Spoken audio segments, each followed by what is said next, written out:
നമസ്കാരം. ഏവർക്കും എല്ലാ ദിവസവും രാവിലെ 8 മണിക്കുള്ള പ്രധാനപ്പെട്ട സ്റ്റോക്ക് മാർക്കറ്റ് വാർത്തകളിലേക്ക് സ്വാഗതം.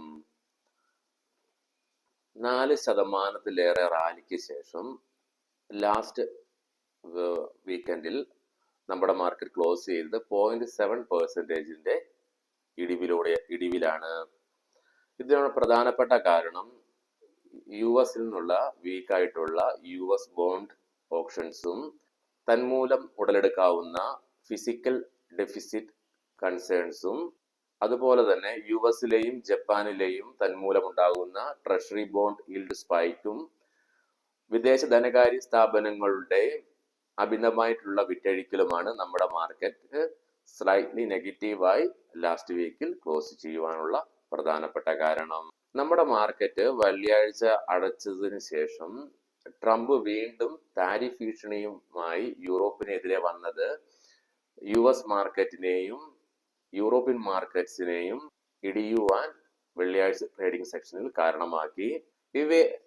എന്നിരുന്നാൽ പോലും നോർമൽ ആയിട്ടുള്ള ഒരു മൺസൂൺ എക്സ്പെക്ട് ചെയ്യുന്നതും ക്രൂഡ് ഓയിൽ പ്രൈസസ് ഒക്കെ ഇടിഞ്ഞതും അതിനൊപ്പം തന്നെ ആഭ്യന്തര ധനകാര്യ സ്ഥാപനങ്ങളുടെ കണ്ടിന്യൂസ് ആയിട്ടുള്ള ബൈയിങ്ങും ഇൻവെസ്റ്റേഴ്സിലുള്ള പ്രതീക്ഷ വർദ്ധിപ്പിക്കുവാൻ ഇടയാക്കി. അതുകൊണ്ടൊക്കെയാണ് അതുപോലെ തന്നെ RBIയുടെ നെക്സ്റ്റ് മോണിറ്ററി പോളിസിയിൽ മാർക്കറ്റ് ഒരു റേറ്റ് കട്ട് എക്സ്പെക്ട് ചെയ്യുന്നുണ്ട്. ഈ കാരണങ്ങളൊക്കെ മൂലം തന്നെ വലിയ ഇടിവിനുള്ള കാരണങ്ങൾ ഉണ്ടായിരുന്നെങ്കിൽ പോലും നമ്മുടെ മാർക്കറ്റിനെ ഒരു പരിധിയിൽ കൂടുതൽ ഇടിയുന്നതിൽ നിന്നും തടസ്സപ്പെടുത്തുവാൻ സഹായിച്ചിട്ടുണ്ട്. ഇനി ഈ ആഴ്ച നമ്മുടെ മാർക്കറ്റിനെ പ്രധാനമായും സ്വാധീനിക്കുന്ന ഘടകങ്ങൾ എന്തൊക്കെയാണെന്ന് നോക്കാം. അമേരിക്കയുടെയും ഇന്ത്യയുടെയും GDP ഡേറ്റ വരാനുണ്ട്. FOMC മീറ്റിംഗ്, അതായത് US-ന്റെ ഭാഗത്ത് നിന്ന് FOMC മീറ്റിംഗ് ഉണ്ട്.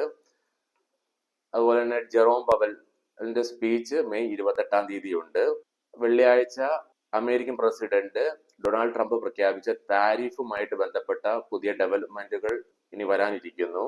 അതുപോലെ തന്നെ ഏകദേശം 1700 കമ്പനികളുടെ ക്വാർട്ടർ 4 റിസൾട്ട് നമ്മുടെ ഇന്ത്യൻ മാർക്കറ്റിൽ വരാനായിട്ടിരിക്കുന്നു ഈ ആഴ്ച. വെള്ളിയാഴ്ചയും വിദേശ ധനകാര്യ സ്ഥാപനങ്ങൾ 1796.59 കോടി രൂപയ്ക്ക് നമ്മുടെ മാർക്കറ്റിൽ ബൈ നടത്തി. തത്സമയം തന്നെ വിദേശ ധനകാര്യ സ്ഥാപനങ്ങളും നമ്മുടെ മാർക്കറ്റിൽ 299.78 കോടി രൂപയുടെ ബൈ നടത്തുകയുണ്ടായി. ഇനി ഇന്നത്തെ മാർക്കറ്റിലേക്ക് നമ്മൾ വന്നു കഴിയുമ്പോൾ ഡോ ജോൺസ് ഫ്യൂച്ചർ ഇപ്പോൾ പോസിറ്റീവിലാണ് ട്രേഡിംഗ് നടത്തിക്കൊണ്ടിരിക്കുന്നത്. യൂറോപ്യൻ മാർക്കറ്റ്സ് വെള്ളിയാഴ്ച 1% ഇടിവ് രേഖപ്പെടുത്തിക്കൊണ്ടാണ് വ്യാപാരം അവസാനിപ്പിച്ചത്. ഗിഫ്റ്റ് നിഫ്റ്റിയുടെ നിലവിലെ ഇൻഡിക്കേഷൻ പ്രകാരം ഒരു ഫ്ലാറ്റ് അല്ലെങ്കിൽ ഒരു സ്ലൈറ്റ്ലി പോസിറ്റീവ് ഓപ്പണിംഗ് ആണ് നമ്മുടെ മാർക്കറ്റിന് എക്സ്പെക്ട് ചെയ്യാൻ പറ്റുന്നത്. ഏഷ്യൻ മാർക്കറ്റ്സിലേക്ക് വന്നു കഴിയുമ്പോൾ ചൈനീസ് മാർക്കറ്റ് സ്ലൈറ്റ്ലി നെഗറ്റീവ് ആണ്.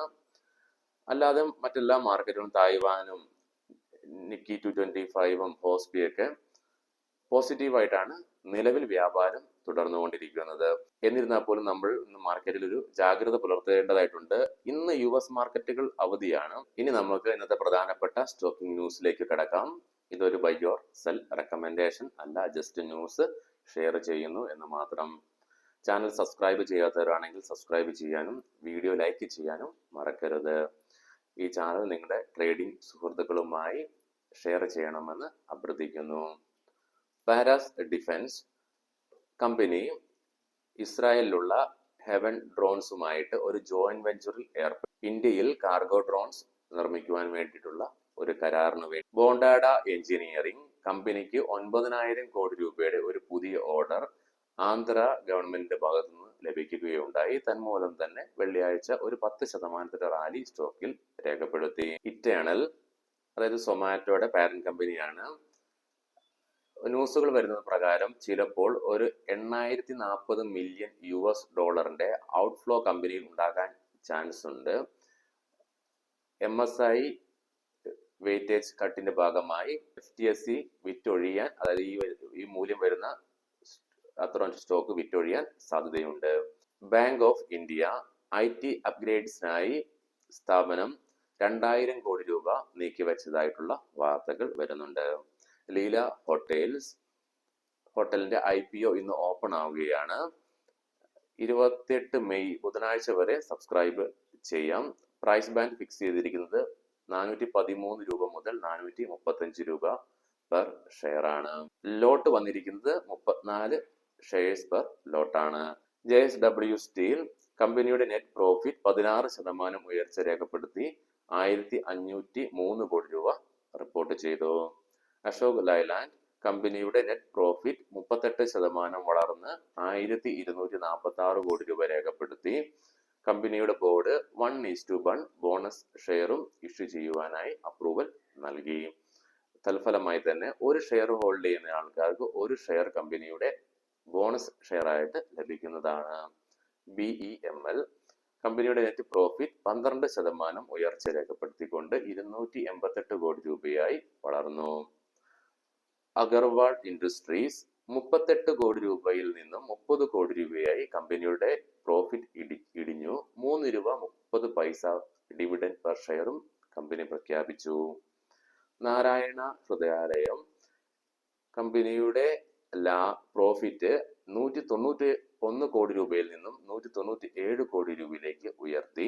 4 രൂപ 50 പൈസ ഡിവിഡൻഡ് പെർ ഷെയറും കമ്പനി പ്രഖ്യാപിക്കുകയുണ്ടായി. വീഡിയോ കണ്ട എല്ലാവർക്കും നന്ദി. ഏവർക്കും നല്ലൊരു ട്രേഡിംഗ് ദിനം ആശംസിക്കുന്നു.